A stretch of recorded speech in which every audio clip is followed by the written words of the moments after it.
This is presented by HPS Trade, Japanese freight forwarder in Thailand. Hello, it's Eno. I would like to explain about land bridge transportation, using sea and air and cross-border truck this time. In the previous video, I explained transportation method combined ships and railroads, and the various routes. If you haven't seen it yet, please take a look at the link in the overview section.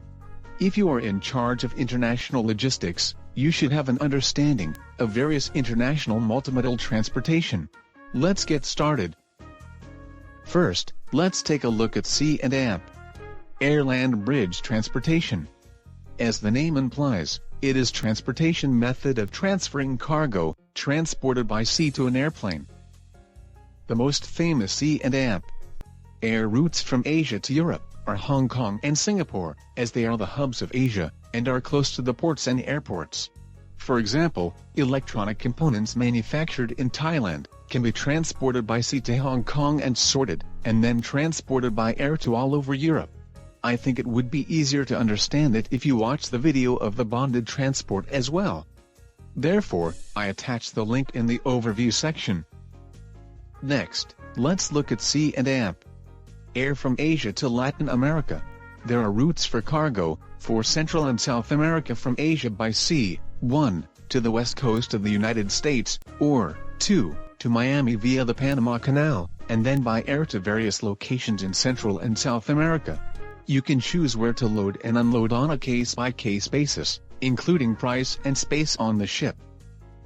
Thus, the advantages of combining ocean and air in long-distance transportation from Asia to Europe and the US are shorter transportation time and better cost performance. It is faster than only ocean transport and cheaper than only air transport. It is possible to optimize logistics by using different methods depending on the cargo handled and the situation.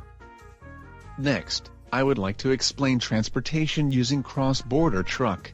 Cross-border truck is a method to transfer cargo across land borders by truck or trailer.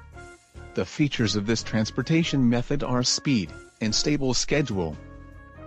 In the case of ocean transport, it takes about 2 days at the port until the cargo picked up from the shipper is delivered to the terminal, loaded onto the ship, and unloaded from the ship at the port of import. Nowadays, due to the congestion at the ports, there is also waiting time offshore until the cargo is unloaded at the port. In US, it is not uncommon for a ship to wait a week offshore.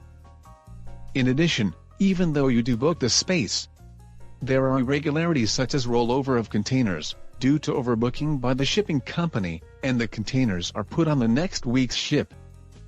On the other hand, if you use cross-border truck, once the cargo is loaded onto the vehicle, the rest of the journey to the border is basically non-stop. There is no problem of waiting for several days to unload, as is the case with ocean transport. In addition, since it is a land-based transportation, the distance traveled is shorter, since it can be done in a straight line along the road. There is also land bridge transportation using cross-border truck. Our company arranges land bridge transportation for cargo imported by sea from Japan to Thailand by container, and then transported from Thailand to Myanmar by cross-border truck. The advantage of this kind of combined transportation is the stable schedule that I have already explained. Due to the recent political unrest in Myanmar, it is better to use Lame Shebang Port in Thailand than Yangon Port in Myanmar, as the schedule is more stable. I talked about the advantages of land bridge transportation using sea and air and cross-border truck, but let's also talk about the disadvantages.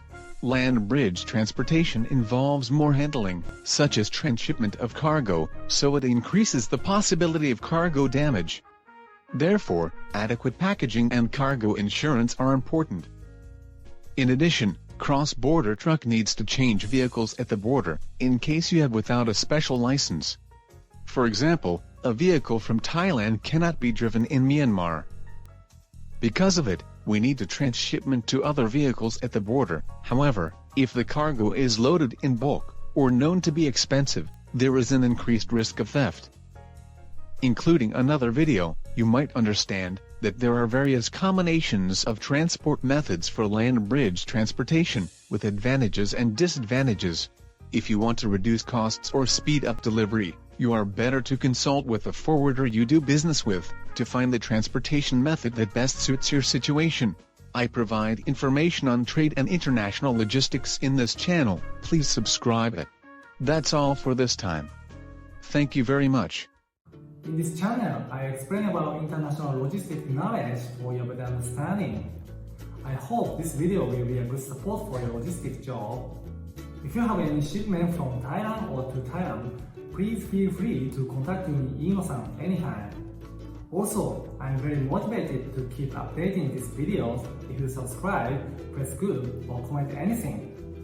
Well, thank you. See you next time.